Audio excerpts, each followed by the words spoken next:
வணக்கம் நண்பர்களே. நம்ம ஆல்ரெடி இந்த ஃபஸ்ட்டு கொஷின் எப்படிங்கிறத பார்த்துட்டோம். ஸோ ரீசனிங்கில் இப்போ செகண்ட் கொஷின் எப்படிங்கிறத பார்ப்போமா. So MN UV AZ GT அப்படின்னு 4 எழுத்துக்களை ஜோடி எழுத்துக்களை கொடுத்துருக்காங்க. இது வித்தியாசமான ஒன்றை கண்டறிக அப்படின்னு கொடுத்துருக்காங்க.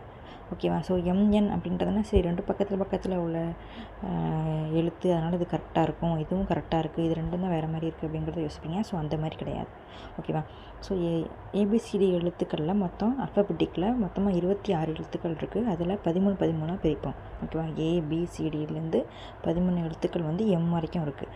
அதுக்கப்புறம் என்ன பண்ணுறோம் அப்படின்னா, ரிவர்ஸில் இப்படி எழுதுகிறோம். எம்முக்கு அப்புறம் N OPQRST அப்படிங்கிறத 13 எழுத்தை இப்படி பிரித்து இந்த இதில் எழுதிடுறோம். ஓகேவா. இந்த ஆர்டரில் ஒரு முதல் 13 எழுத்து இங்கேயும் அடுத்த 13 எழுத்தை இந்த வரிசையிலையும் நம்ம எழுதிடுறோம்.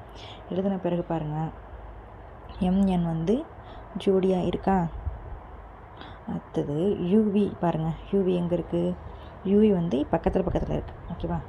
அடுத்தது பார்த்திங்கன்னா AZ கரெக்டாக இருக்குது. அடுத்தது GT.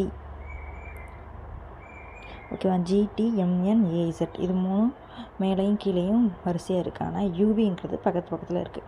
ஸோ ஆன்சர் என்ன அப்படின்னா, ஆன்சர் UV. ஓகேவா. இப்படி தான் நம்ம கண்டுபிடிக்கணும். ஸோ இந்த மாடலில் வந்துச்சுன்னா இந்த மாதிரியும், இந்த மாடலில் வந்துச்சுன்னா இந்த மாதிரியும் போட்டு பாருங்கள். ஓகேவா. தேங்க்யூ.